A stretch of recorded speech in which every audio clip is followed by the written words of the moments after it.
meu filho? Tá me ouvindo aí? Não tá me ouvindo. Senhoras e senhores, é uma matéria hoje, a unidade número 2, é uma unidade assim bem tranquila. Vamos bater um papo hoje aqui sobre política, tecnologia, globalização. Muita coisa que a gente vai falar aqui hoje já foi falado em outras aulas, em outras disciplinas. Então, vamos tentar interagir um pouco mais. Hoje não tem nada de direito, praticamente, só mesmo aspectos... Mas seu áudio some, professor. Peraí. Não sei se é só para mim, mas tem hora que o seu áudio some. Estão me ouvindo bem, gente? Agora sim. Tá. Sim, estou ouvindo. Estão ouvindo? Sim, perfeitamente. Eu estou também. Então tá bom. Então, continuando, então, vamos bater um papo sobre esses temas aqui. Então, começando aqui por ciência. Gente, o que vocês entendem por ciência? O que é uma ciência? E aí?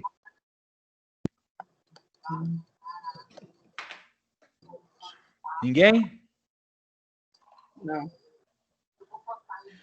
Senhores, é o seguinte, o que é ciência? Nós estudamos lá atrás com o nosso amigo Antônio Conte. O que ele falou? Ó, ele é o pai do positivismo. O que ele falou? Ele falou o seguinte, a razão, ela é a explicação para tudo que existe na realidade. Naquela época, na época histórica, o que acontecia? Nós tínhamos um conflito, ou melhor, nós tínhamos a religião imperando em tudo. A religião ela era a resposta para tudo. Então, aspectos filosóficos eram analisados de acordo com a religião, aspectos políticos, aspectos jurídicos, né? Tanto que o direito canônico era o direito que imperava naquela época. Quando o positivismo surge, o que ele fala? Ó, nós vamos buscar uma explicação diferente. Nós queremos que a religião não seja mais o tema ou a explicação de todas as coisas. Vamos buscar uma explicação racional. E é através da ciência que o nosso amigo Conte ele propõe essa teoria. Então, o que vem a ser ciência? É o conjunto de regras práticas que permitem garantir a qualidade da correspondência entre a representação científica e a realidade. Então, vamos lá. Eu tenho a realidade aqui. Segundo a teoria de Conte, segundo esse conceito nosso, somente a ciência vai explicar a realidade. Vamos lá. Quando nós temos o quê? Nós temos os costumes. Os costumes, eles vão explicar a realidade? Sim ou não? Sim. Sim. Então, o costume, ele explica a realidade. Então, se eu tenho lá uma criança soluçando, eu coloco uma linha, cuspo na linha, coloco na testa. Isso é uma situação que vai estancar o soluço? Não. É um costume. Então, quer dizer, o costume, gente, ele é uma crendice, é uma prática popular, uma prática social reiterada. Ele não vai explicar a realidade. Ele pode ajudar a compreender ou dar sinais disso, mas o costume, ele não é um fator que vai explicar a realidade. Somente a ciência explica a realidade. A ciência é o quê? São testes, são práticas empíricas onde vão buscar resposta para um determinado problema. Por exemplo, estamos vivendo uma pandemia Covid-19. A Rússia está fazendo uma vacina, a China também. O que é isso? Ó, eles fazem testes e testes e testes em animais, fazem testes em seres humanos, em alguns casos, buscando uma vacina totalmente eficaz. Isso é ciência. Estou buscando, através de um método científico, um método que tem uma... Como é que eu vou dizer aqui, gente? Tem uma... Esqueci o termo. Base, fundamento. Isso, uma base, um fundamento já testado para poder produzir uma vacina. Quantas vacinas já foram produzidas no mundo? 1 milhão. Então, quer dizer, busca-se o quê? Eu pego esse parâmetro lá atrás e vou desenvolver uma vacina. Então, isso é ciência, né? Continuando aqui. Aí vamos falar um pouquinho de tecnologia. Gente, o que é tecnologia? Quando você fosse na sala de aula agora, eu lá na frente, vocês lá sentados me vendo, e perguntar, senhoras e senhores, o que é tecnologia? Quando eu falo assim, tecnologia, o que vem na sua cabeça? Quero uma resposta. O que vem na sua cabeça quando eu falo tecnologia? E aí? Avanço. Isso, o que mais? Avanço, o que mais, Juliana, você falou?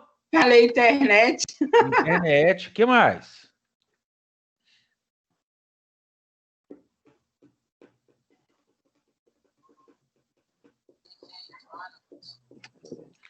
Gente, então quando eu falo de tecnologia, eu falo de quê? Eu falo de avanços em todos os sentidos.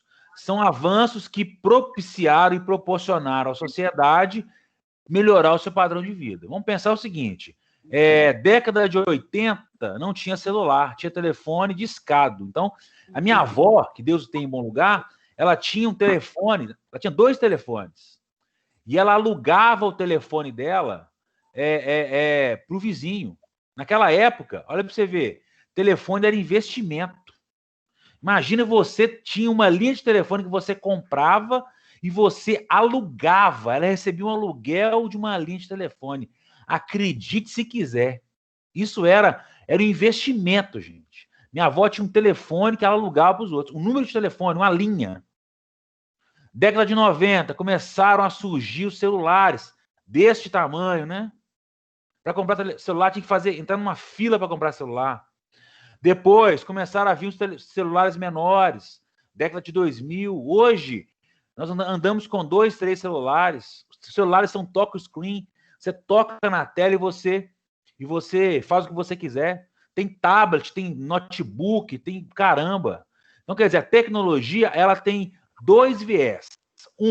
Ela vai facilitar e vai propiciar ou proporcionar aos cidadãos uma melhor qualidade de vida. Mas ela tem outro problema. Ela causa desigualdade social e ela causa também uma certa acomodação. Estamos vivendo um meio da pandemia, todo mundo em casa, aquele negócio todo. O que você faz? iFood, 99 Food, Zé Delivery, Uber. bicho. Só chegando na sua casa ali, você não compra mais nada. E vou te falar uma coisa, após a pandemia, vai continuar assim. Quem que vai... Ah, bicho, eu vou pedir o Zé Delivery mesmo. Vou lá comprar cerveja para quê? Chega geladinha, mesmo preço. Acaba virando comodidade, né, professor? Vai virar acomodação e comodidade, né? Porque nós vamos... Depois dessa pós-pandemia, vai ser uma situação de que nós vamos mudar muitos nossos hábitos. Por exemplo, muitas pessoas trabalhavam indo à empresa. Então, o cara trabalhava lá, por exemplo, no escritório. Fazia um serviço burocrático na empresa. Ele ia na empresa de segunda a sexta, a empresa pagava para ele vale transporte e descontava 6% do contra-cheque dele. O que a empresa está fazendo?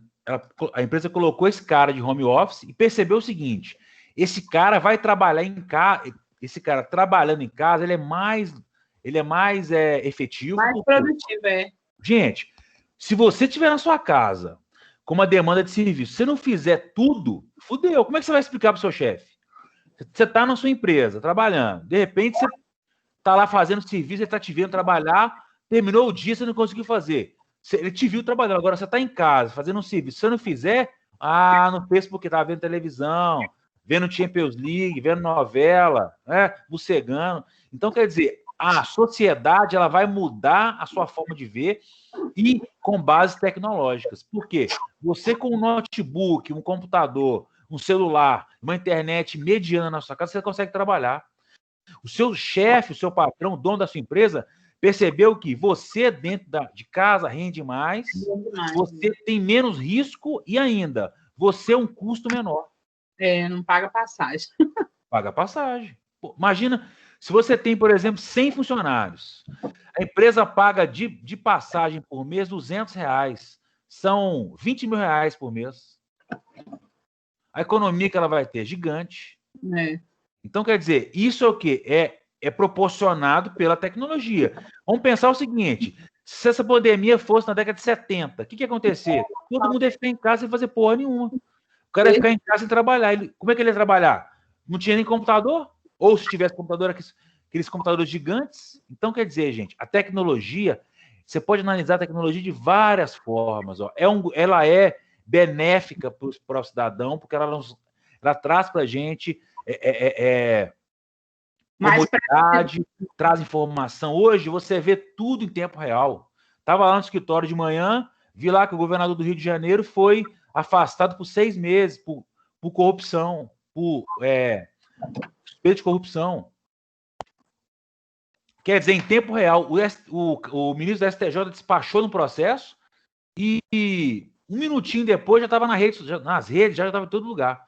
Então, quer dizer, a tecnologia nos propicia isso. Nós não conseguimos mais viver sem tecnologia. Você está na sua casa agora assistindo aula, sentadinho, com a pantufa no pé, no sofá, ou na cama, ou numa cadeira confortável, vendo sua aula. Vai acabar a aula, você vai ligar a televisão, vai ligar um som, vai sair, bicho. Isso é tecnologia. Então, nós podemos analisar a tecnologia de uma forma o quê? De uma forma da esfera econômica. Qual seja, ela traz progresso, ela traz uma série de possibilidades para os cidadãos, mas no aspecto sociológico. Então, vamos pensar o seguinte: sociologia, né? Professor, você está desenterrando morto. Não estou, não. Sociologia, nossa primeira ou segunda aula. Da turma de quinta e da turma de sexta-feira. Da turma de quinta foi a terceira ou quarta aula. Da turma de sexta foi a segunda, enfim. Olhar sociológico. Vocês conseguem enxergar, além do que eu falei, algo que não é bom na tecnologia para os cidadãos, para a sociedade? E aí? Quem tem uma resposta para mim? Eu acho que ela ficou ficou perigoso, né, também. Por quê? No caso, eu acho que para as crianças, né, que não sabem usar direito, também eu acho que fica perigoso. O que mais?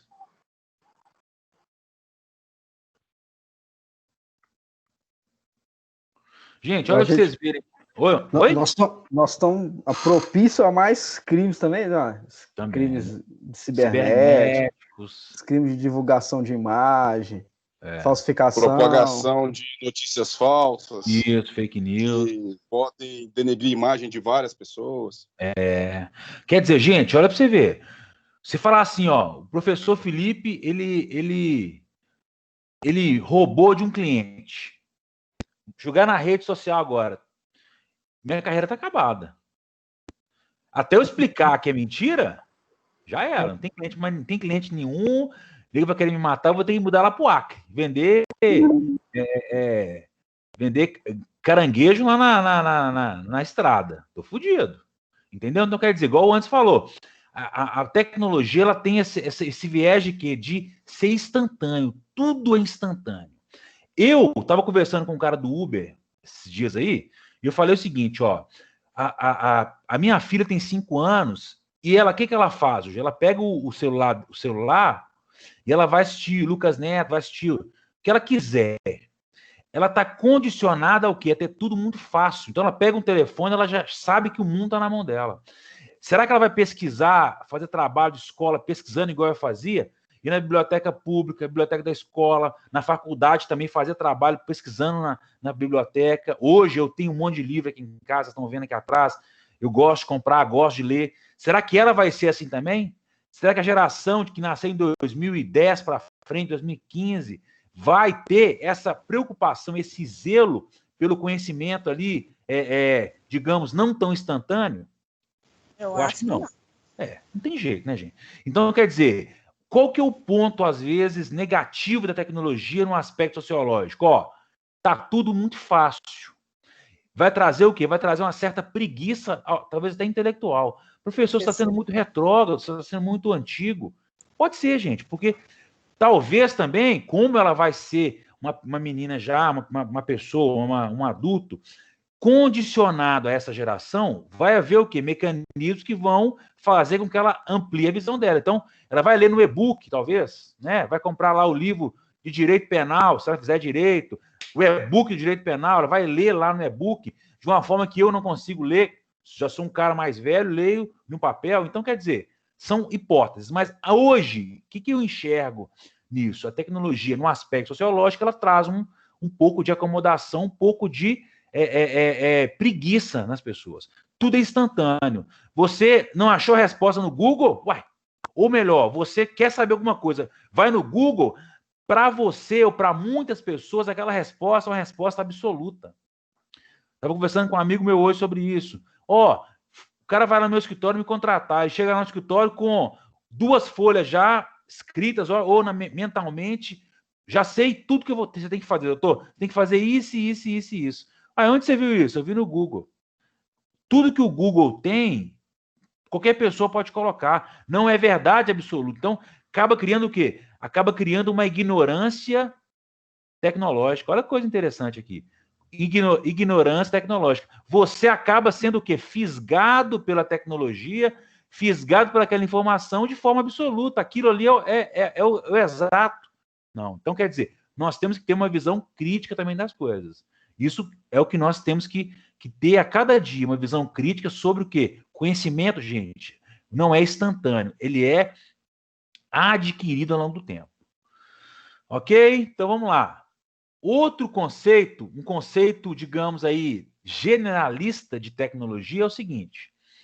Tecnologia é o que? É um produto da ciência e da engenharia que envolve um conjunto de instrumentos, métodos, técnicas que visam a resolução de problemas. De novo, tecnologia seria o quê? Tecnologia seria um produto da ciência e da engenharia que envolve um conjunto de instrumentos, métodos e técnicas que visam a resolução de problemas. Óbvio. Vamos pensar o seguinte, ó, Revolução Industrial, século XVIII, XIX. Aconteceu o quê? O homem estava no campo, foi para a cidade. Ó, que beleza. Naquele momento ali, eu tinha o quê? Eu tinha máquinas a vapor. Carvão lá, máquina rodando, e uma indústria já avançada para a época. Ao longo do tempo, o que foi acontecendo? A engenharia, a tecnologia de informação, a ciência da computação foram o quê? Criando mecanismos para melhorar, para quantificar, para aperfeiçoar aquelas máquinas. Onde o quê? Hoje nós temos, gente, máquinas que fazem praticamente tudo sozinha. Quem já viu aquele filme A Fábrica de Chocolate? Quem já viu aí? Eu. O novo? Não, novo não. Novo assim, né? De uns 10 anos para trás, com o Johnny Depp, que era o dono da fábrica. Willy Wonka. Sim. Willy Wonka, eu era o Johnny Depp. Então, o que acontece? Várias vezes. Naquele filme é bom demais. Naquela parte lá, com o pai do menino, ele trabalha numa fábrica de quê? De creme dental. Ele que apertava, né, o creme dental lá. O que acontece? Houve uma demanda muito grande de pasta dental, porque todo mundo queria entrar na fábrica de chocolate, comprou muito chocolate, começou a comer muito chocolate. Houve cáries e tal, o cara começou a escovar mais dente e aumentou o consumo de creme dental. O que aconteceu? Criaram uma máquina que fazia o quê? Ela apertava o creme dental. Foi assim? Então, quer dizer, a tecnologia, ela busca o quê? A tecnologia, ela propicia soluções instantâneas, soluções imediatas, soluções eficazes. Aspecto sociológico disso. Gente, onde trabalhava 10 homens, hoje trabalha 1. Por quê? Tem lá uma máquina chamada CNC, PLC, ou outros tipos de máquina que fazem o quê? Elas substituem o trabalho humano. Então, olha para vocês verem como é que são as coisas. Tudo na vida tem um aspecto bom e um aspecto ruim, óbvio, né? O aspecto tecnologia do aspecto econômico. O dono da empresa, o empresário, o capitalista, ele vai lucrar mais. Por quê? Se eu tinha 10 empregados, eu tinha 10 pessoas para tirar férias por ano, eu tinha 10 décimos-terceiros, eu tinha 10 contribuições sociais, eu tinha 10 possibilidades de um acidente de trabalho, eu tenho uma pessoa que vai operar aquela máquina estragou, substitui ou manda arrumar. Então, no aspecto do aspecto econômico, no aspecto da tecnologia para facilitar o acúmulo de capital, é uma maravilha. Para fins sociais, às vezes ela traz o quê? Traz desemprego, ela traz outros reflexos sociais. Mas, para a nossa matéria hoje aqui, eles abordam um aspecto positivo, porque não é sociologia, é tópicos especiais num aspecto geral. Eu estou tentando alargar a nossa mente para a gente poder discutir, entender todos os viés. Perfeito, senhores? Senhores, sociedade. Sociedade é o quê? Sociedade, primeira ideia que eu tenho de sociedade, é uma associação de pessoas, ou associação de várias pessoas. Vamos colocar assim, sociedade é o quê? É uma associação de pessoas. Desde que o mundo é mundo, senhoras e senhores. Se você for uma pessoa que é religiosa, que acredita no criacionismo, que Deus criou o mundo e criou Adão e depois criou Eva. Adão estava sozinho lá, sozinho, sem fazer nada, lá andando para um lado para o outro peladão. De repente, o que ele fez? De repente, o que Deus pensou? Vou criar uma mulher para esse Adão aí para poder socializar, né? Ele vai conversar, tal, né? Aquele negócio todo, ponto. Deus criou Eva, 2 pessoas. Eu tenho mais de uma pessoa, já é sociedade. Ou não? Uma pessoa individual, 2 já tem uma troca de ideias, já tem aqui uma influência, não é? Então, quer dizer, Adão e Eva. Se você não é criacionista, se você é uma pessoa que fala o quê? Eu não acredito no criacionismo, eu sou evolucionista, para mim, a teoria de Charles Darwin é a teoria mais aceita, é a verdade. Big Bang. Estourou o Big Bang, partículas, moléculas, tal, foi criando macaco. Macaco foi evoluindo, virou o quê? Os homens, Neandertal, Homo sapiens sapiens, mulher sapiens sapiens, como diria a Dilma. Aquele homem lá, os homens pré-históricos primitivos, o que acontecia? Eles viviam lá na caverna deles, com a mulher e o filho. Eles começaram a se organizar em aldeias. Isso é o quê? Sociedade. Viram o quê, gente? Nós temos que ter uma sociedade para quê? Para relacionar-se. Para o quê? Para aumentar a nossa capacidade, por exemplo, de caça. Se saía uma pessoa para caçar, saía 3, 4, a chance de pegar mais coisa era maior, óbvio. Então, quer dizer, desde que o mundo é mundo, a sociedade ela está presente. Ok? Então, os seres humanos se juntam para quê? Para facilitar a sobrevivência. Nos primórdios, os homens eram o quê? Eles estavam sempre sendo testados para sobreviver. Por quê? Era um embate ali muito perto entre homens e animais. Não era assim? Viviam nas florestas, tinham lá os animais selvagens e eles lá sobrevivendo. Então, juntaram-se homens e animais para quê? Juntaram-se os homens para quê? Para criar uma sociedade, para facilitar ou para manter-se vivos. Manter-se vivos. Ok, queridos? Nesse aspecto aqui inicial, onde os homens se associam para sobrevivência, para se relacionar. Eu tenho o quê? Eu tenho uma rede de relacionamentos. Ponto. Você entrou na faculdade. Você fez amizade com 1, com 2, com 3. Você está no seu trabalho. Você tem amizade com 1, com 2, com 3, com 5. Quer dizer, você cria o quê? Uma rede de relacionamentos. Hoje, gente, né, fazendo aqui um parênteses, nós temos que ter relacionamentos. Por quê? Você formou agora, de repente tem uma oportunidade numa empresa, seu amigo está lá, bicho, indica fulano de tal, ela é boa de serviço, ela acabou de formar agora um curso superior, tem uma expertise, pode ajudar na empresa.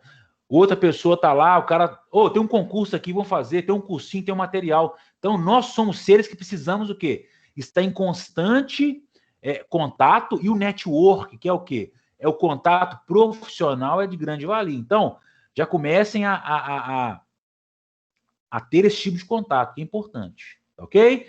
Gente, aspectos da sociedade para diversos autores. Então, vamos lá. Eu tenho aqui Comte. O que Comte fala? Já falei anteriormente, Comte é o quê? Comte é o pai do positivismo, né? E também o pai da sociologia. Comte fala o quê? O principal conceito defendido por Comte é o quê? Que a sociedade evolui em apenas uma direção. Então, para Comte, a evolução da sociedade ela é linear. Ela caminha para o quê? Para um sentido. Isso aí é o seguinte, como ele fala que a ciência ela é a resposta, que a razão é a resposta para todo e qualquer dilema, quer dizer, se é racional, gente, é linear. A razão ela caminha para um sentido lógico, não é? Então, nesse sentido aí de Comte, como ele diz que a sociedade caminha por um sentido linear, é porque a sociedade ela caminha atrás da razão. A sociedade caminha atrás da ciência. Essa é a teoria de Comte.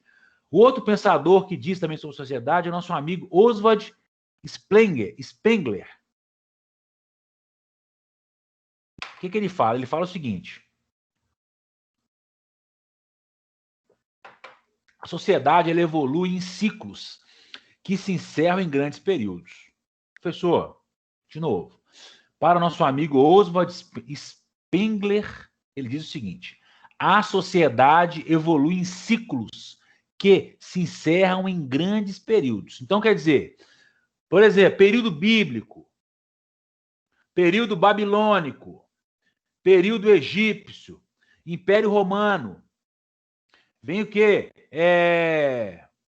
Idade...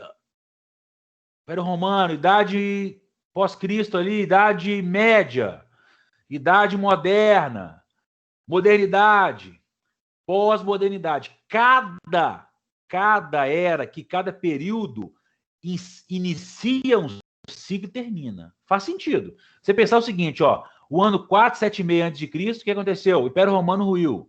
Ali eu estava aqui na Idade Média.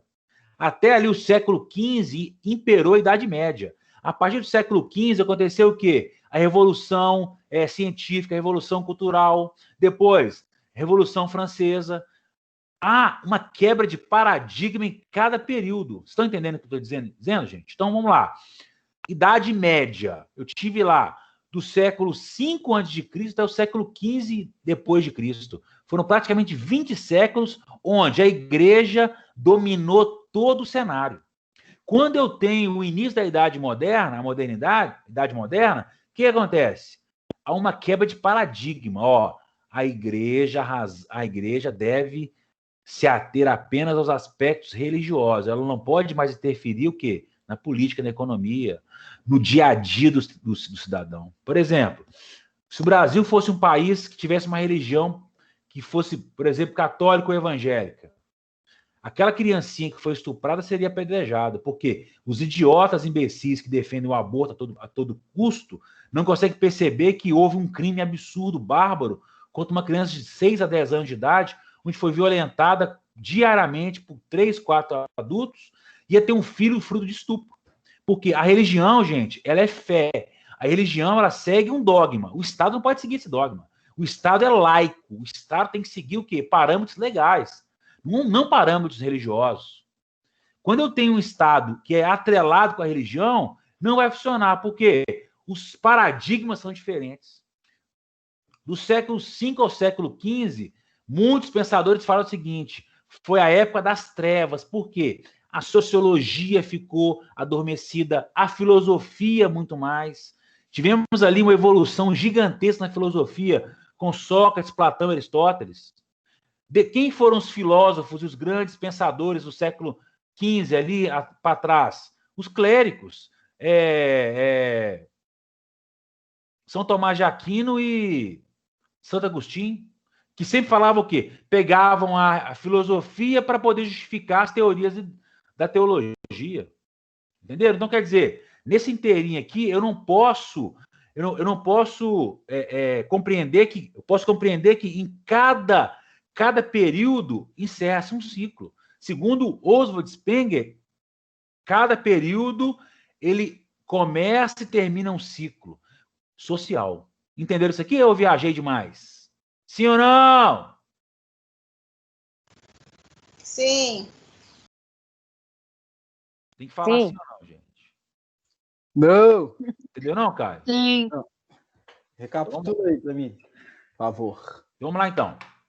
Segundo nosso amigo Oswald Spengler, o que ele fala? Cada período histórico, eu começo um movimento social e termino. Ou seja, Idade Média, século V a.C. até o século XV depois de Cristo. O que aconteceu na Idade Média? Foi uma era onde a igreja dominou todos os cenários. Século XV em diante, começou as revoluções, a revolução cultural, científica, que falava o quê? O homem deve passar a ser o centro das coisas. A igreja deve perder força. Já começou uma nova era, onde o Estado foi sendo um Estado mais purificado da religião, transformou-se num Estado mais laico, houve uma nova era. Modernidade, o que aconteceu? Modernidade aconteceu, o que aconteceram as revoluções francesa, revolução inglesa, francesa e as duas. Houve um outro paradigma, o quê? O homem deve estar no centro, deve se romper com esse Estado que era absolutista, deve ter um Estado que ele seja um Estado democrático, onde o cidadão possa votar e ser votado. Entenderam? Então, quer dizer, em cada ciclo social, eu consigo dividir a sociedade em períodos. A evolução social eu posso dividir em períodos. Entendeu, Caio? Sim, agora sim. Ok. Aí vem o autor que o Caio mais gosta, Karl Marx. Né, Caio? Você adora Marx, né, Caio? Fã desde pequeno. Igual o seu professor, eu gosto de Marx. Não sou marxista, mas eu gosto das coisas que ele fala. Né? Faz sentido muitas vezes. Gente, é o seguinte, o que Karl Marx fala? Nós estamos aqui terminando o curso. Desde o primeiro dia de aula, a gente fala de Marx, porque Marx falou de tudo, falou de sociologia, de política, de economia, de direito, e as matérias sempre abordaram um pouco esse aspecto. Então, eu sempre falei o que de Marx? Ó, dancinha da mãozinha, né? Dança da mãozinha, né? Não, ó, dominador e dominado. Tudo que Marx ele trabalha, todos os aspectos que Marx trabalha, ele trabalha o quê? Ele trabalha abordando o quê? Abordando que há uma separação entre classes. Uma classe que vai dominar e uma classe que vai ser dominada. Então, o que Marx fala? Ó, Marx fala o seguinte, defendia a ideia de que a sociedade, como capitalista, começa a se dividir em classes.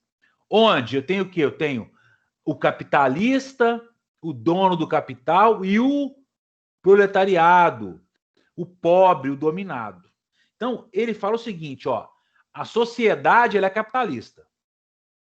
E aqueles que não detêm o capital serão o quê? Serão marginalizados. Gente, nós sabemos isso desde que o mundo é mundo. Você pode ser até bolsonarista, você pode ser até de direita, mas você não consegue negar que no Brasil, desde que o Brasil é Brasil, desde quando os portugueses invadiram o nosso país, né? Porque não descobriram, invadiram o nosso país, há uma dominação. Começou com os índios, depois vieram os africanos imigrantes, depois veio a miscigenação, houve o quê? Pobre, rico, enfim, há uma dominação de classes.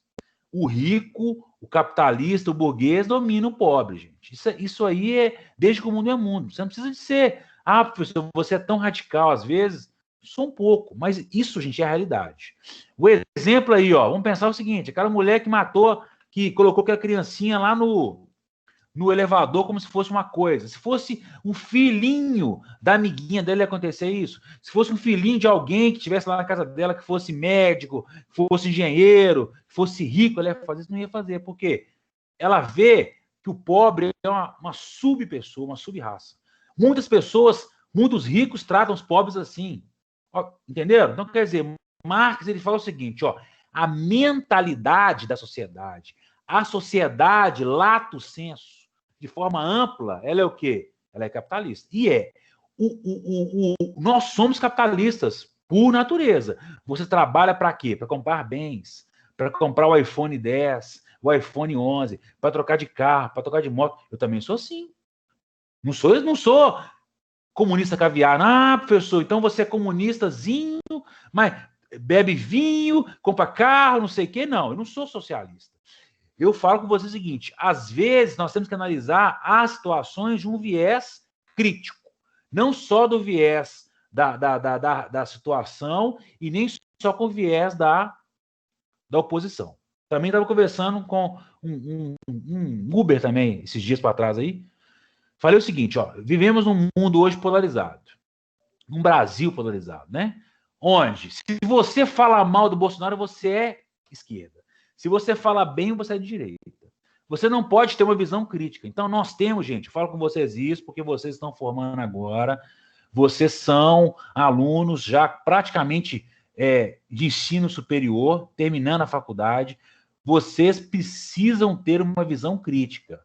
em que pese você ter a sua visão política. Você pode ter a sua visão política. Ó, eu sou de direita. Eu tenho uma visão de direita, uma visão que eu prezo mais pelo quê? Pelo capital, em detrimento das ações sociais, em detrimento das ações sociais, em detrimento de políticas sociais. É a sua visão. Mas você tem que enxergar a política atual de uma forma macro. Não se deixe levar por aquilo que você acredita fielmente. Porque política não é futebol. Você é atleticano, eu sou atleticano e você é cruzeirense, por exemplo. Eu vejo o Atlético com olhos irracionais. Eu sou atleticano e vejo meu time como o melhor do mundo. Isso é irracionalidade. Eu vejo o Atlético jogando contra o Flamengo e já falei que vai ser campeão. Política não é assim. Política é o quê? Você tem que analisar o fato. Por exemplo, você é Bolsonaro. Ó, eu sou Bolsonaro, sou trabalhador, de carteira assinada. Bolsonaro criou uma reforma previdenciária que me prejudicou e que proporcionou ao militar e aos policiais, até então, uma melhor condição do que para mim. É uma crítica.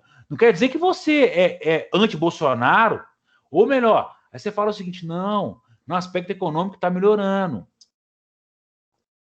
Pelo fato do Paulo Guedes ser um ministro do mercado, o cara estudou na faculdade de Chicago, enfim, ele é um cara que atrai bons olhos do mercado. É um elogio. Então, nós temos que o quê?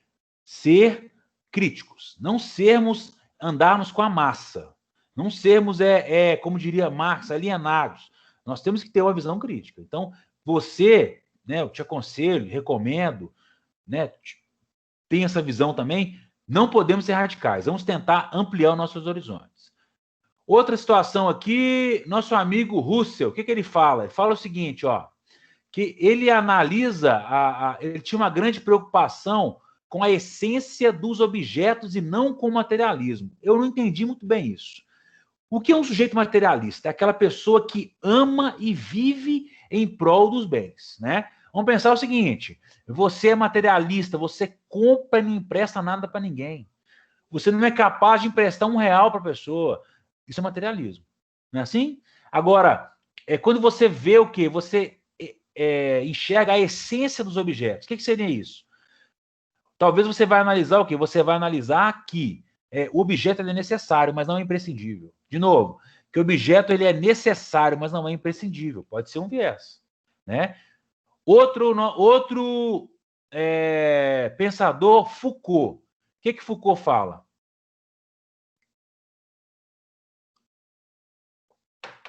Foucault defendia o quê? Defendia a ideia de que o saber estava ligado fortemente ao poder e propunha uma genealogia para analisar a sociedade. Então vamos lá então. Defendia o quê? Que o saber, o conhecimento estava ligado ao poder. Quem tem poder tem conhecimento. Por quê? Quem tem o poder, ele vai fazer o quê? Ele vai influenciar e vai ainda dominar quem não tem. O conhecimento seria o quê? A mola propulsora do poder. Quem tem conhecimento tem poder, segundo Foucault. Nesse aspecto social. Entenderam ou não, gente? Sim ou não? Sim. Gente, vamos lá. Sociedade entre ciência e tecnologia. Então, o que acontece? Esse tópico, o que vai acontecer? Eles colocam a tecnologia e a ciência como fatores preponderantes na sociedade. O que seria isso? A sociedade, ela caminha atrás da ciência e da tecnologia e não o contrário. De novo, a sociedade caminha, ela corre atrás da ciência e da tecnologia, e não o contrário. Vamos voltar lá, fundamentos, histórias do direito. O que eu falava com você? Gente, o fato corre atrás do direito ou o direito corre atrás do fato? Quem lembra disso? Direito corre atrás do fato. Muito bem, Sara. Gente, o fato, ele é o quê? Ele é a mola propulsora das transformações jurídicas. Nossa, falei bonito agora, hein? De novo, o fato ou os fatos são ou é a mola propulsora da transformação jurídica. Por quê? Quando eu tenho um fato que é relevante, o direito vai tutelar esse fato. Ou no direito civil, ou no direito penal, ou no direito trabalhista, ou no tributário, enfim. Ele vai regular e vai tutelar esse fato. Ok? Ok. Pergunta a você, gente, o que vocês acham? A tecnologia e a ciência, elas correm atrás do fato da sociedade, ou a sociedade ou o fato correm atrás da ciência e da tecnologia aí? O que vocês acham? Vamos pensar, gente. Me ajuda aí.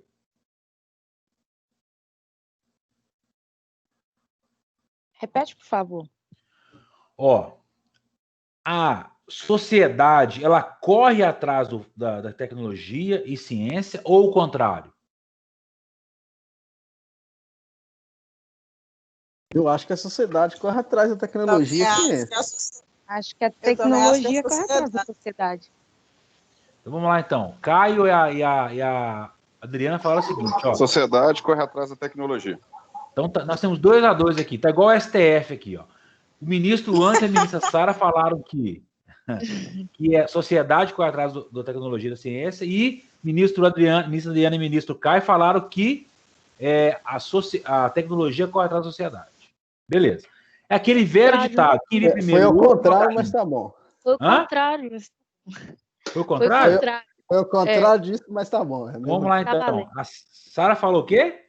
A tecnologia corre atrás da sociedade. Ah, é? Eu entendi o contrário. E eu, Adriana, falamos ao contrário. E o Anderson? Eu acho que tá 3-1, não? 3-1. 3-1. Você perdeu, Sara, desculpa. Sara é voto vencido aqui. Vou sair da aula.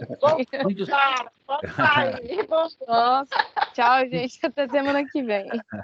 É o seguinte, gente, vamos lá então. Ó, vamos analisar da mesma forma que o direito.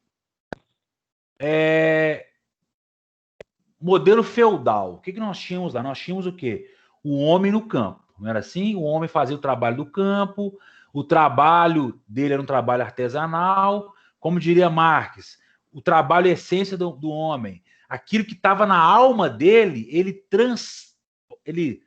transpunha ou fazia sair de dentro para fora o seu trabalho. Era um trabalho manual, um trabalho apaixonante. Quando eu crio a Revolução Industrial, o que vai acontecer? Vai acontecer o quê? Vai acontecer do homem mudar do campo para a cidade e virar o quê? Virar um ser alienado. Ok. Sara e demais. O homem, ele vem primeiro do que a tecnologia, porque ele vai galgando degraus, vai se transformando para que a tecnologia absorva a sua conduta. Por exemplo, Steve Jobs, o que ele fez? Ele estava na faculdade, lá conheceu alguns amigos dele e foi criar um computador pessoal. O que ele percebeu? Ele percebeu que o homem, ele não tinha um computador para ele acessar na casa dele. O homem não tinha um celular que propiciasse que ele visse vídeos. O homem não tinha um aparelho iPod, né, que fez muito sucesso na época, para ouvir música. Então, Sara, a sociedade, ela ainda vem antes da tecnologia, porque ela propicia transformações tecnológicas, mas ela vem antes. Entendeu? Entendi. Tá? Então, nesse caso aí, os ministros aí, Anderson, Adriana e Caio, venceram. Sara vota vencer. Mas não quer dizer, Sara, que você esteja errada. É um ponto de vista. Porque isso aqui é uma matéria social. Então, você pensou de uma forma. Ok, gente? Continuando aqui. O que tá? Eu travou aqui, slide. Então, aqui. Mas é um ponto de vista a se pensar também, né? Ué. Porque ela falou que a tecnologia corre atrás da sociedade. Em alguns aspectos, podemos dizer que sim, né? Porque, por exemplo, muitas coisas da tecnologia, ela é adequada e transformada de acordo com o uso da sociedade. Por exemplo, celular. Exatamente procura assim melhorar, procura... Mas aí, Caio, é o argumento que eu usei. Olha para você ver. Se o homem está ali, ó. O homem está ali. vamos falar no caso de Jobs. Ó. O que Jobs pensou? O computador não é pessoal. O computador é o quê? Ele é profissional, né? Então, tá aqui, eu tenho um homem, vamos pensar aqui, ó, tem um homem aqui que está em casa e ele poderia acessar o computador da casa dele. Ele não tinha computador. O homem está aqui primeiro. O que Jobs fala? Ó, eu vou criar uma tecnologia para propiciar o homem que tem um computador pessoal. Dá pra, realmente você tem razão. Então, nesse raciocínio, a Sara tem razão. Você consegue defender as duas teorias, justamente. Você consegue defender que o homem é primeiro e que a tecnologia é primeiro. Professor, mas aí, no caso, aí, a tecnologia ela é feita para a sociedade procurá-la. Então, é o raciocínio que o senhor teve no início. Então, nesse caso, a sociedade que procura a tecnologia. Porque a tecnologia ela é feita justo para buscá-la. A tecnologia, então, caso, ela vai... A sociedade vai vir primeiro. Ela vai... A sociedade, na verdade, a sociedade vem primeiro do que a tecnologia. Mas a tecnologia, ela busca se aperfeiçoar para poder atender a sociedade, nesse caso. Sim, mas a busca vai ser sempre da sociedade. A tecnologia ela só vai avançar. Na verdade, é uma pegadinha, porque as duas parecem ser, assim, aceitáveis. Isso. É, verdade. Então, nesse fato, não teve... Então, nesse caso, a gente não teve o voto vencido e o voto a ser vencido. Mas, na verdade, é o seguinte, ó, e como a gente está numa sala de aula aqui, virtual, na faculdade, nós temos duas posições. E até eu mesmo me confundi, que eu preparei a aula de um jeito, mudei aqui agora para explicar de outra forma, e a gente está aqui num embate interessante. O que acontece? A teoria tecnocracia, o que ela fala? Que a sociedade ela está correndo atrás da tecnologia. Então, o que eles falam? Ó, o progresso é linear, porque a sociedade ela corre atrás da tecnologia. Por quê? A tecnologia, a ciência, como diz lá atrás, como o nosso amigo Conte falou, a ciência é linear. Nesse pensamento de Conte, ó, ciência linear, ela vai avançando e a sociedade correndo atrás. Essa é a teoria que a Sara defende. O que acontece? Isso, segundo o livro, não é verdade, não é aceito por quê? Porque, primeiro, gente, eu tenho padrões sociais. Os padrões sociais servem de quê? Servem de paradigma para o quê? Para os avanços tecnológicos. Entendeu, Sara? Vamos pensar o seguinte, ó. Eu tenho um paradigma social. Eu tenho aqui o homem que ele planta uva. Não, ele planta milho. Aí ele planta milho num espaço de 10 por 15, 10 metros, 10 por 15. Ele consegue colher sozinho. Ele começa a plantar num espaço 50 por 50. Ele vai ter que contratar mais pessoas. O que eu vou fazer? Eu crio uma máquina.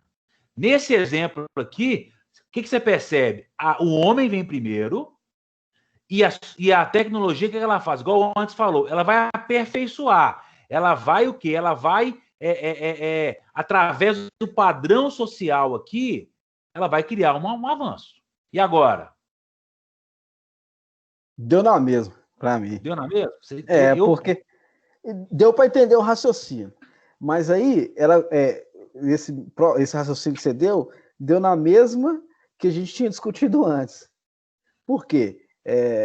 A sociedade ela corre atrás da tecnologia. Certo?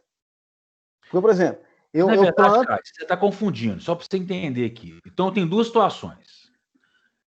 O ser humano ele vai buscar a tecnologia. Isso é um aspecto. Mas num aspecto aqui da sociedade, o que vai acontecer? A sociedade ela vai estabelecer padrões para que a tecnologia seja criada. Não, entendeu? Sim. Nesse aspecto aqui, ó, a sociedade está aqui, ela tem um padrão. A tecnologia que ela faz, ela vai pegar esse padrão da sociedade e vai criar uma forma de melhorar a vida da pessoa. Quando eu já tenho uma tecnologia já criada, por exemplo, nós temos hoje o quê? O que é mais tecnológico aí do mundo? Deixa eu ver aqui.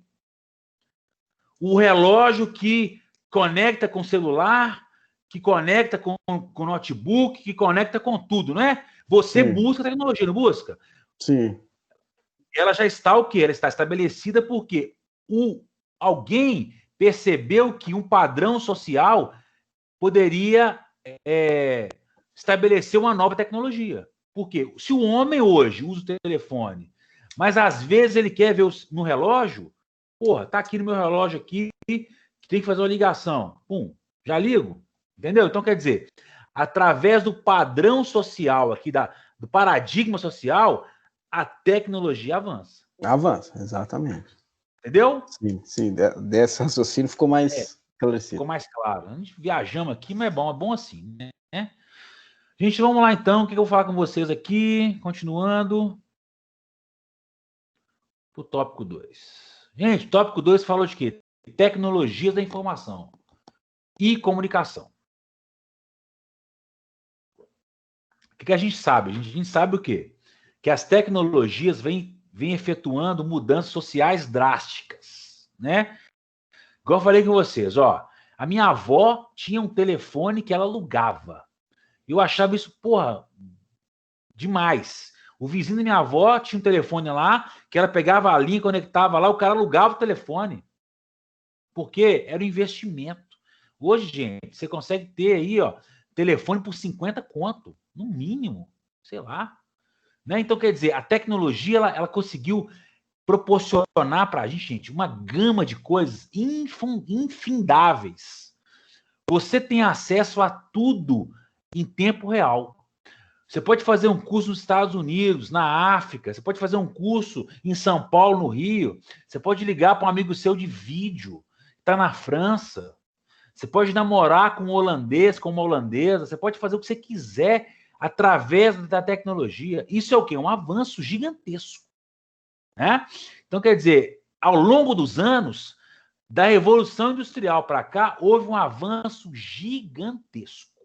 Na Revolução Social, eu tive o quê? Além de uma quebra de paradigma, digamos ali, social, porque o homem vivia no campo, passa a viver na cidade, né?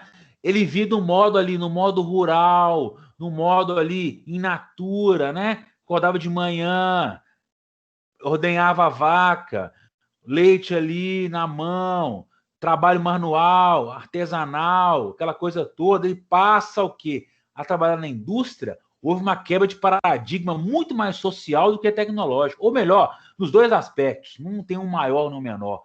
No aspecto social foi intrigante, foi uma revolução social gigante também da tecnologia, porque ele sai de uma ordenha de vacas para trabalhar numa fábrica, onde tem máquinas a vapor, onde há uma produção em série. Não é assim? Então, quer dizer, desde a sociedade industrial até os dias de hoje, há uma revolução gigantesca. Não sei se vocês lembram, quando eu fui dar para vocês uma matéria chamada... Eu acho que foi em sociologia também. Eu fiz no quadro lá, uma linha do tempo e coloquei sem fim. Perguntei assim, gente, a Revolução Industrial terminou? Sim ou não? Não. Por quê? Gente, ela está em constante transformação. Hoje não é mais uma revolução industrial, é uma revolução tecnológica. É uma revolução da tecnologia, onde não há fim, gente. A cada dia que passa, o homem desenvolve uma tecnologia diferente. Já tem robô que faz tudo, né? Tem uma série de coisas aí que a gente nem imagina que possa vir a existir. Eu, por exemplo, quando eu tinha 10 anos de idade, eu nunca imaginei que eu ia ter um telefone celular. Não, 10 anos não. Quando eu tinha 5 anos de idade, da minha filha, nunca imaginei que ia ter um telefone celular, que eu fizesse uma ligação desconectado um cabo para outra pessoa. Nunca imaginei que eu estaria dando uma aula aqui, virtual, usando a internet. Nem sabia o que era internet. Olha para vocês verem. Então, quer dizer, é uma revolução que não tem fim. Ela vai se propagar ao longo do tempo. Ok? Conceito moderno de... Aí eu falo, é a etimologia da palavra. Então, vamos lá. O que vem a ser tecnologia no conceito etimológico?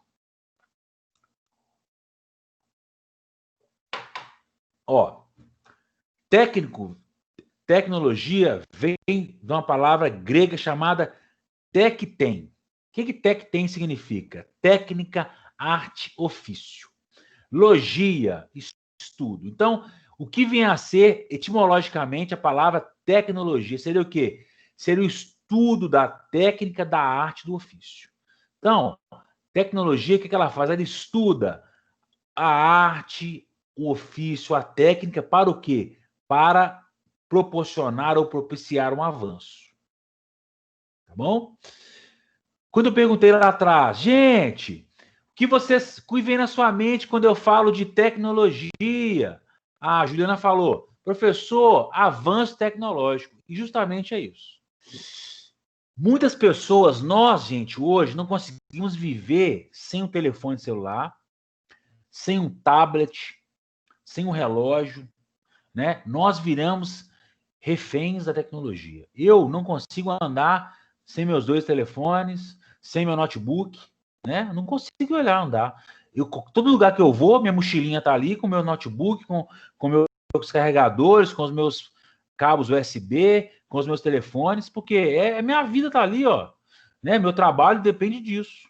Então, quer dizer, nós hoje não vivemos mais sem a tecnologia. Quando eu pergunto para vocês agora, quais transformações tecnológicas vocês presenciaram? De novo, quais transformações tecnológicas vocês presenciaram? Quem pode me dizer aí?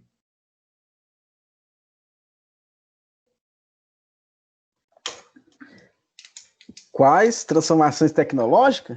Isso. Um tanto. Tipo, telefonia, Isso. internet, tipo... Smart TV. Smart TV. Porra, bicho, Smart TV. Carro elétrico. Carro elétrico, porra, também. Energia solar. Energia solar. Olha que tanta coisa que a gente Bicicletas elétricas, essas tecnologias, né? Que hoje em dia com a mobilidade urbana. Uma pré-histórica, o fogo. O fogo também. Não, o antes falou do patinete, agora tem patinete elétrico, bicho. Os caras andando de patinete elétrico na rua aí, ó. Pra tudo quanto é lado. Junto com os carros. Facilita bastante a mobilidade urbana. Por exemplo, eu acessei a internet pela primeira vez, foi no ano de 2000. Eu tinha 16 anos. Estava no Cefet numa aula prática de informática. Sentei no computador lá, olhei para ele, olhou para mim e falei, porra, como é que mexe com isso aqui? Aí veio um amigo meu e falou assim, ó, você vai ligar aqui, vai digitar aqui www, você vai colocar lá, por exemplo, yahoo.com.br. Nossa, cliquei, o mundo se abriu para mim. Faz um e-mail para você, cria um e-mail. Aí ali, ó, no Cefet, na época tinha o quê? Nessa época tinha o bate-papo do UOL. Olha pra você que eu sou velho, gente. Aí você andava lá, bate-papo do UOL. Você escolhia a sua categoria, por sexo, por idade. Quem chegou a fazer isso aqui? Quem chegou a usar bate-papo da UOL aí? Eu já usei. Você pegou também, Alisson? Bate-papo da UOL. E antigamente tinha os bate-papos que era pelo telefone, né? Superchat, sei lá. Aí depois veio que na época não tinha internet, a gente fazia o bate-papo via telefone e depois via internet. Telefone eu não fazia, não peguei essa foto da internet. Aí estava lá, escolhi uma menina para conversar, que é negócio todo. Pum, começava a conversar. Tal, nossa, achava o máximo. A menina estava lá no sul do país, você estava aqui em Belo Horizonte conversando. E aí, onde você está? O que você faz? Eu estudo, eu trabalho. Nossa, eu queria te ver, não tem jeito, tô longe pra caramba, pá. Hoje você consegue fazer o quê? Hoje tem o quê? É Tinder que fala? Tinder, né? Que é um aplicativo de relacionamento. Você pode trocar o que você quiser com a pessoa. Você pode marcar com ela ali em tempo real. Gente, olha a evolução, bicho. Hoje pode fazer também chamada de WhatsApp, acho que com 8 pessoas. É muito mais. Então, quer dizer, você pega o telefone da pessoa no Tinder, já adiciona no WhatsApp, já faz uma chamada de vídeo em tempo real. Seu amigo está lá no Japão, você está aqui no Brasil, você conversa com ele. Gente, a tecnologia, ela trouxe uma proporção gigante para nós. Então, quer dizer, eu sou mais velho que vocês aí, consigo perceber, para mim, é gigantesco. Imagina para o seu pai, para o seu avô, né? Imagina aquela pessoa que nasceu lá em 1940, que o telefone era difícil. Um outro exemplo aqui, ó. O meu tio, década de 80, foi trabalhar na Vale do Rio Doce, lá no Pará. Minha avó não tinha telefone. Para falar com meu tio, tinha que marcar um horário e usar o telefone da vizinha. Olha, gente, porra! Olha o tanto que... Né? Então, quer dizer, hoje a tecnologia realmente ela trouxe para nós uma comodidade, uma facilidade muito grande. Só que nós temos que ter o quê? Cuidado para usar. Outro conceito aqui interessante, ó. Comunidades virtuais. Gente, o que é uma comunidade virtual? Comunidade virtual é o quê? Ela estabelece relações através de quê?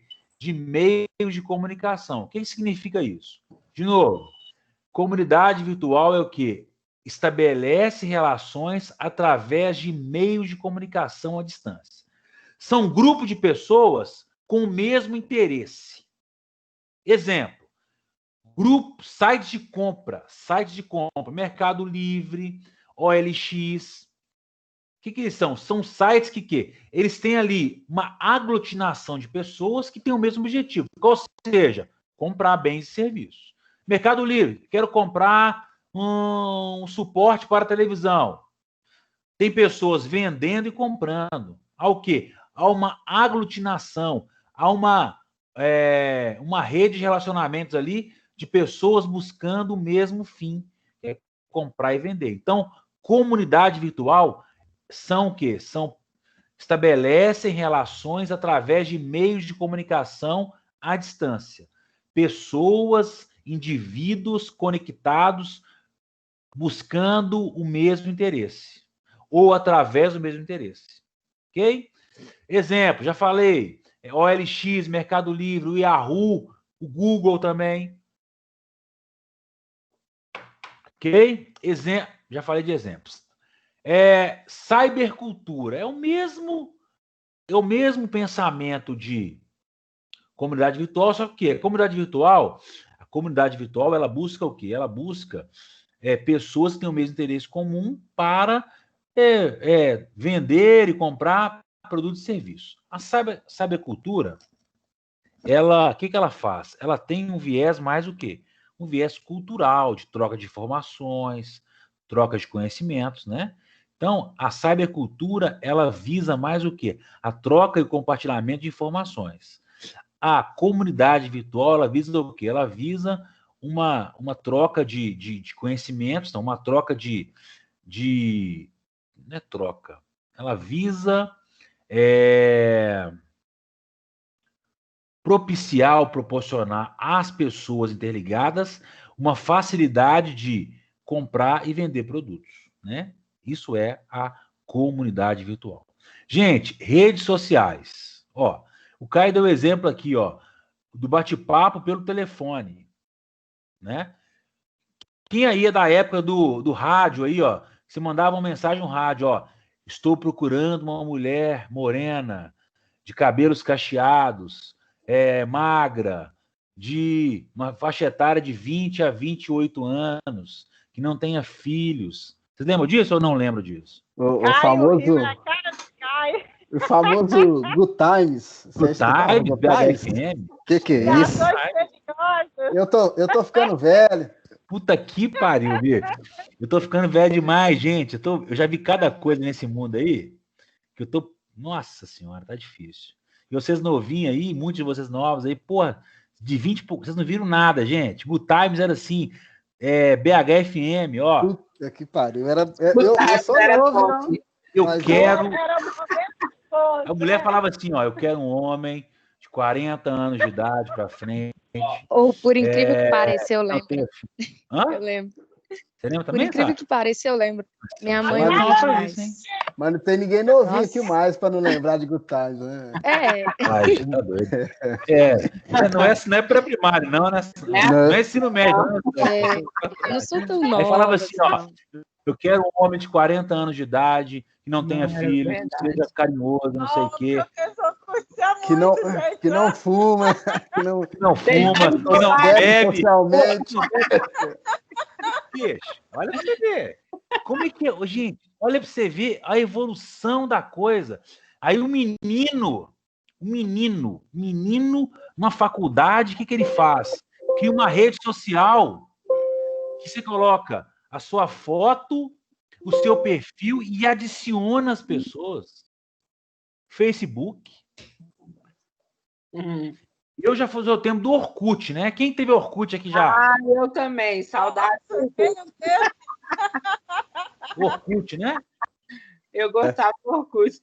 Orkut é muito melhor que o Facebook. MSN. Eu amava quem criou o Orkut? Quem criou o Orkut foi um cara lá se eu não me engano, da Turquia. O Facebook ele é mais novo que o Orkut. O que o Orkut fez? Ele pegou a plataforma e as ideias do Facebook e criou o Orkut. E o Brasil pegou primeiro o Orkut, mas depois veio o Facebook, né? O Facebook, no mundo, ele é mais novo. Ele é mais velho, digamos assim. Ele é o pioneiro. E o cara do Orkut criou, o cara do Orkut copiou o Facebook. Então, o Brasil veio primeiro o Orkut e o Facebook chegou depois aqui, desmancou o Orkut, né? Depois o Instagram, né? Instagram, eu mexo mais no Instagram.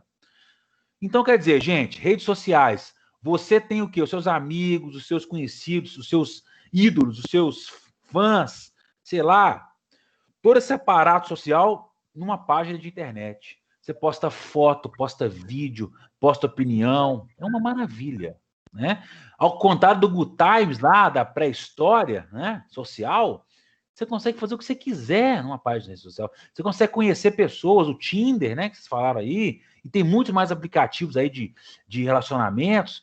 Bicho, hoje a sociedade caminhou para um momento que, se você não tiver uma educação tecnológica, olha que conceito interessante, uma educação tecnológica, se você não tiver um zelo tecnológico, você vai se enveredar num emaranhado que não tem volta. Hã? Hoje aqui, ó, casamentos acabam porque o cara tá no Tinder, não é maluco? Bota a cara dele no Tinder lá. Um exemplo claro aí que a gente tem. Hoje em dia as pessoas não entregam mais convite de casamento, de aniversário, disso aqui. Eles mandam convite virtual. Isso é verdade. Não tem mais aquele papel. Aquele... Isso. Outra coisa, por exemplo, foto. Ninguém revela foto mais. Raramente as pessoas revelam foto. Outra coisa, entrevista de emprego. Você vai fazer entrevista de emprego, o que você faz? Você vai pesquisar no Facebook da pessoa, no Instagram dela. Aí tá lá, se for aberto, né? Final de semana, enchendo a lata, só foto de bebida, não sei o quê, fumando. Estilo professor nosso, né, gente? Mas eu não tô procurando emprego. Eu sou meu próprio chefe.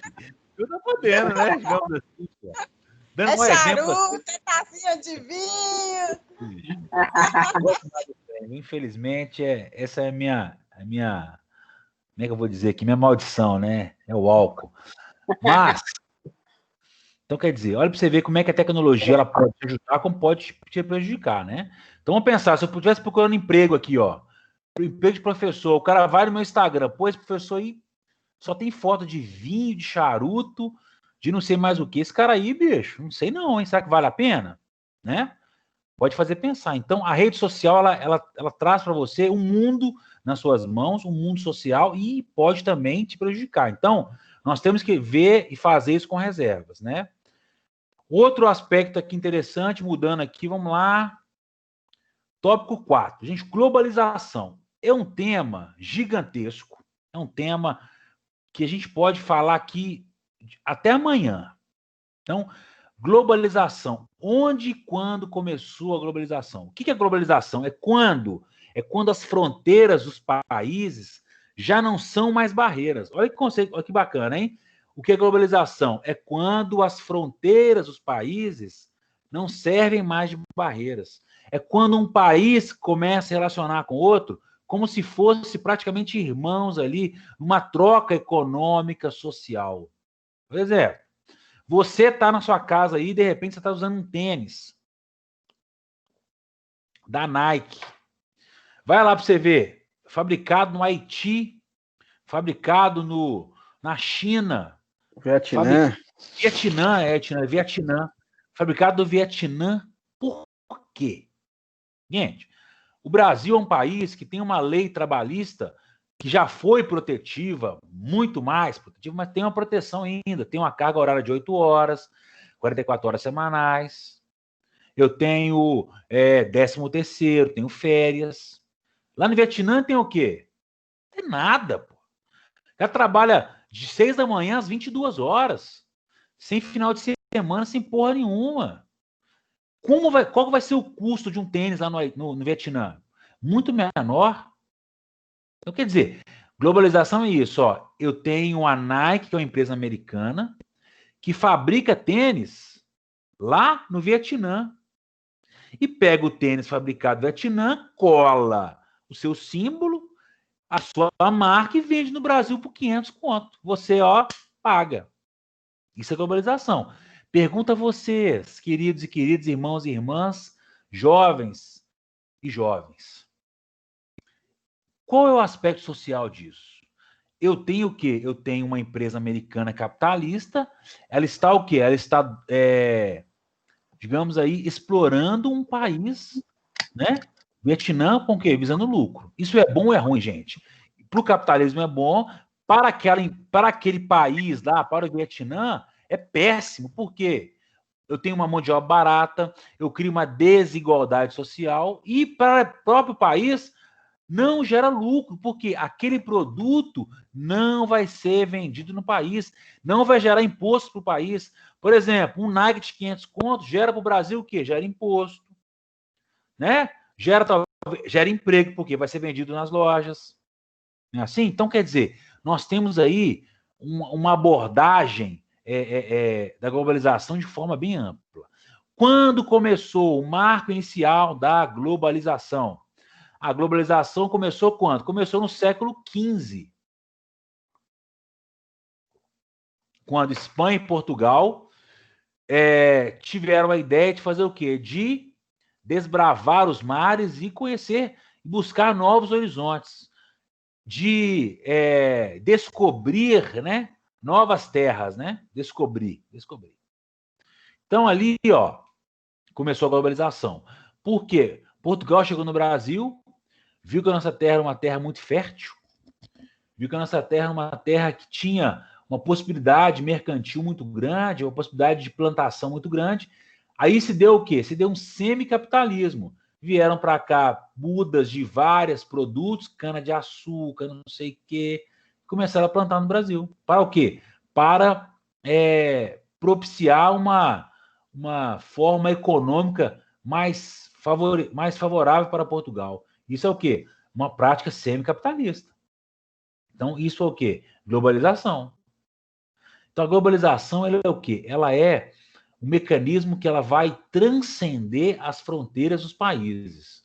Por exemplo, Mercosul. Se você quer visitar a Argentina, o que você vai fazer? Você vai tirar sua identidade, CPF, atualizado, vai na Argentina. Não precisa de passaporte. Vai na Argentina lá de qualquer jeito. Você vai chegar lá na Argentina, lá com a identidade CPF, sou um cidadão brasileiro. Nós temos um tratado internacional onde o brasileiro pode ingressar na Argentina apenas usando o quê? A carteira de identidade. Isso é globalização. Né? A Argentina, da mesma forma, o argentino vem no Brasil. Então, isso é globalização. O aspecto aí, digamos, prático, o aspecto fronteiriço, digamos assim, veio da época das grandes cruzadas, né, da colonização. Agora, o aspecto ideológico, né, o aspecto do capitalismo, surgiu na Revolução Francesa, né? Primeiro na Revolução Científica e Cultural, depois na Revolução Francesa. Gente, o que aconteceu na Revolução Francesa? Vocês estão carecas de saber. Houve o quê? Houve uma resistência, houve uma oposição ao absolutismo. Os franceses não concordavam mais com o rei monopolizando todo o Estado. um rei criando leis, um rei executando leis e um rei, aplicando as leis. Então, o rei foi guilhotinado em ano de 1486 e houve o quê? Houve ali uma nova doutrina, qual seja, uma doutrina do capitalismo. O capitalismo deve propiciar aos seus cidadãos, aos seus pares, o quê? Uma forma de liberdade econômica. O que significa isso? O Estado vai ser o quê? Vai ser apenas um supervisor, um regulador. A sociedade civil vai ser a responsável por criar suas próprias leis, seus próprios paradigmas. Né? Os homens irão contratar-se a si mesmos, mediante contrato, sem uma regulação arbitrária, exacerbada do Estado. A gente sabe muito bem que isso não funcionou, porque quando eu tenho, gente, uma sociedade desigual, o mais forte, o mais rico, vai dominar o mais pobre. Vamos pensar, eu vou contratar um estagiário.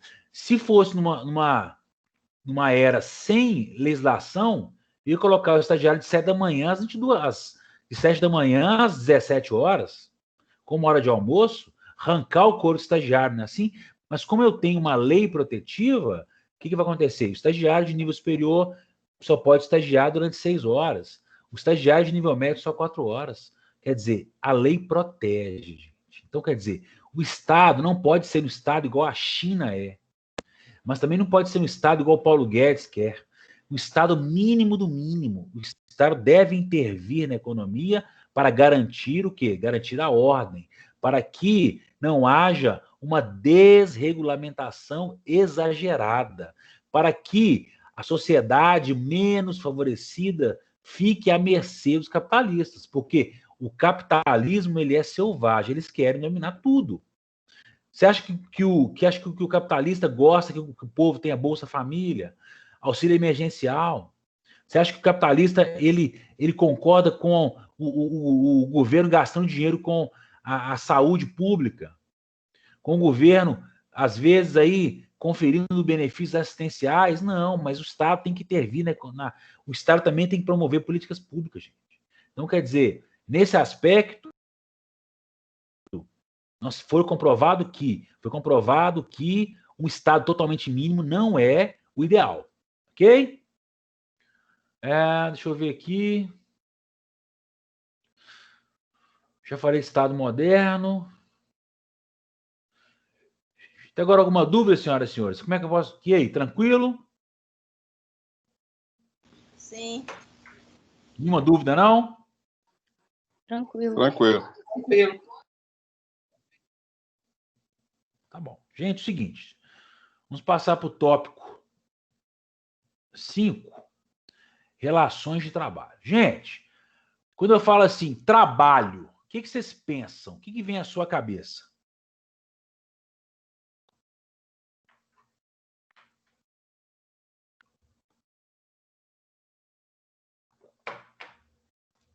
Fala, gente. Fala comigo. Abre o coração aí.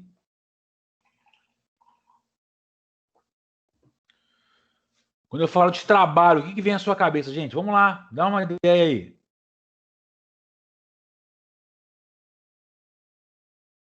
Cansaço. Cansaço. O que mais? Subsistência. Isso. O que mais? Capitalismo, dinheiro. Isso. O que mais? Independência. Isso. O que mais?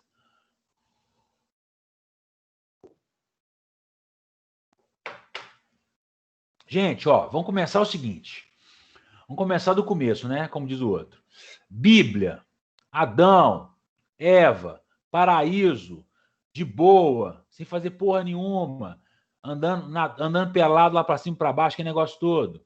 A Eva caiu na pegadinha da serpente, comeu a maçã e se lascou. Por quê? Primeira punição, você vai ter que trabalhar, do suor do teu rosto comerás. Nesse aspecto aí bíblico, o que acontece? O trabalho é o quê? É uma penalidade, não é? Sim ou não? Sim. Sim. No mundo grego, na Grécia e em Roma, o que acontecia? Os nobres, os filósofos, os clérigos não trabalhavam, apenas os servos e os escravos. Os servos eram aqueles que não pagavam as dívidas. E os escravos eram aqueles que não tinham donos. Nesse mesmo aspecto aqui, o trabalho era o quê? Punitivo. O filósofo não trabalhava por quê? O filósofo precisava ter o tempo livre, viver no ócio. Para quê? Para poder pensar. Então, no aspecto histórico aí, gente, o trabalho sempre, ou na maioria das vezes, ele foi o quê? Um aspecto punitivo. Daí, olha que interessante, Martinho Lutero, no século XV, trouxe uma ideia de quê? Trouxe uma concepção de que o trabalho, ele era o quê? Ele era usado para o quê? Para a salvação da alma. Opa! Martinho Lutero? Fala de novo aí. Teólogo Martinho Lutero, no século XV, XVI, falou o seguinte: o trabalho, ele tem uma concepção de quê? De propiciar o homem a sua salvação ou a salvação da sua alma. Gente, presta bem atenção. Se eu falo com um indivíduo que o trabalho ele vai servir para a salvação da sua alma, o que esse cara vai fazer? Vai trabalhar dia e noite. Quem não quer ter sua alma salva aí? Né? Quem é uma pessoa que tem religião não quer ter sua alma salva? Olha para você ver, essa teoria de Martinho Lutero, ela trouxe o quê? Ela trouxe um ingrediente a mais para o capitalismo. Né? O capitalismo passou o quê? Passou a acreditar e a propagar essa ideia. Porque, gente, o que o capitalismo quer? Eles querem que a mão de obra seja barata e seja eficiente. Não é assim? Então, para o capitalismo, essa teoria caiu como uma luva. E foi propagada no século XVI e diante, onde o trabalho serviria para a salvação humana, para a salvação da alma. O trabalho tornaria o ser humano digno. Ok? Aí veio Max Weber e falou o seguinte, ó. Esses valores que os teólogos protestantes querem passar, eles coincidem e favorecem muito o espírito do capitalismo. Onde eles querem que o homem trabalhe sem reclamar. Faço um parênteses aqui, gente. O imperador Marcos Aurelius, que era filósofo, o grande Marcos Aurelius, do imperador romano, falava o seguinte: o homem ele tem que aceitar a sua condição. Então, o homem nasceu servo, deve morrer servo. O homem nasceu nobre, opa, vou morrer nobre, porque assim os deuses quiseram. Isso é uma ideia de quê? Que não deveria existir uma mobilidade social. Quando Martinho Lutero fala que o trabalho vai salvar a sua alma, o que ele fala? Ó, você deve trabalhar para que a sua alma seja salva. O que isso significa? Significa o quê? Isso significa que o homem deve trabalhar sempre buscando o quê? Buscando a salvação da sua alma, para que sua alma alcance algo melhor na vida vindoura, na vida que há de vir, né? Enfim. Então, isso serviu para quê? Serviu como ingrediente para o capitalismo. O que nosso amigo Max Weber falou? Ó, essas teorias protestantes, elas estão indo a favor totalmente do capitalismo, indo contra o quê? Contra a teologia ou a teoria do catolicismo. Que o catolicismo prega o quê? Prega uma renúncia ao mundo material, não é assim? Os franciscanos são clérigos que vivem aí em prol do bem-estar social, sem ganhar ou ter bens, não é assim? Então, quer dizer, eu tenho aqui duas ideias antagônicas. O protestante, que favorece o trabalho, e o catolicismo, que, na sua teoria, falava o seguinte, ó, o homem não deve buscar viver em prol de adquirir bens. Né? Ele deve fazer o quê? Ele deve viver de uma forma que ele consiga simplesmente ter um bem-estar, não ficar rico, ficar milionário, não ter uma ganância por dinheiro. Ok? Gente, mulheres na Revolução Industrial. Nós sabemos o quê? As mulheres, elas foram ganharam bastante espaço na Revolução Industrial, porque elas eram uma mão de obra mais barata e elas também levavam seus filhos, né? Então, vamos pensar. Uma mulher que tinha 10 filhos, ela recebia o seu salário individual e levava mais 10, porque não tinha com quem ficar o filho. Então, na Revolução Industrial, a grande massa trabalhadora era de mulheres e de crianças. Entenderam? Interessante aqui nesse aspecto, eu estava lendo o livro aqui, achei interessante, que é o seguinte, ó, as mulheres naquela época usavam vestidos, né? E na indústria, nas fábricas, como que a mulher trabalhava de vestido? Então, as mulheres, elas faziam o quê? Elas usavam roupas mais justas, né? Para poder não ser pegas para que a roupa não entrasse nas máquinas.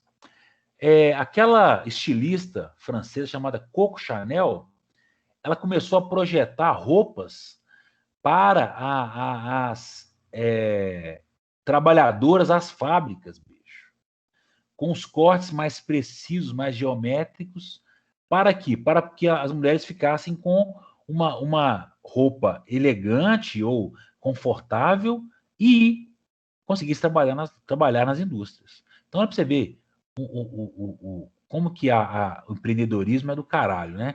Olha para você ver, o século aí, 19 e 20, uma estilista verificou uma possibilidade enorme de ganhar dinheiro vendendo roupa para as indústrias, para as trabalhadoras, enfim, de uma forma de propiciar um conforto maior. Ixi, demais isso, né? Gente, trabalho informal. O que é o trabalho informal? São aquelas pessoas que não têm uma carteira assinada, vendem um produto, por exemplo, as mulheres que vendem Natura, vende Jequiti, vende Mary Kay, vende a Juliana, vende Mary Kay, vende sei lá o quê, vende Fast Shop, tem Fast Shop também? Tem? Fast Shop não, Polishop. A pessoa pega ali os produtos e vende. Ela está no mercado, que é o mercado informal. Ela trabalha sem carteira assinada e sem contribuir para a INSS. Faço aqui um parênteses, vou alertar vocês, ó. Vocês querem fazer concurso, vocês querem entrar para a polícia, para outros órgãos administrativos, órgãos públicos, vocês podem levar o seu tempo de INSS para os órgãos públicos. Então, quem não paga INSS, aconselho a pagar o INSS, depois me chama no privado para eu poder orientar vocês, né? É bom pagar. Tem que pagar direitinho, porque se você ficar doente, você tem ali uma assistência, um auxílio-doença. Se você ficar totalmente incapaz, você recebe a aposentadoria por invalidez. Quer dizer, você tem que pagar alguma coisa para você ter um seguro, porque o INSS ele é um seguro social. Se você ficar doente ou ficar inválido, você vai receber um benefício. É interessante isso. Ok? Gente, o Brasil, né, a gente sabe muito bem, no ano 1888 ou 1888, houve o quê? Houve o término da escravidão no país. Os negros, os escravos, o que eles fizeram? Eles foram inseridos no mercado de trabalho de forma abrupta, digamos assim, né? Isso aí foi o que você ver. Você tinha uma proteção à escravidão. Você dormiu escravo, acordou livre. É lógico que você, trabalhando para o seu antigo dono, você era um trabalhador escravo. Não é assim? Então, quer dizer, ao longo do tempo foi o quê? Foi vendo a necessidade de quê? A necessidade de legislações que fossem legislações protetivas, gente.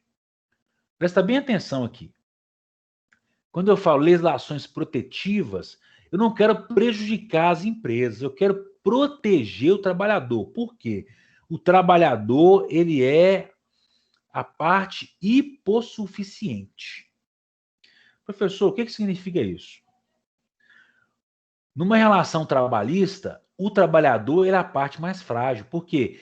Como a Sara falou no começo, quando eu falo de trabalho, eu lembro de quê? Eu lembro de subsistência. Quer dizer, ele trabalha para comer.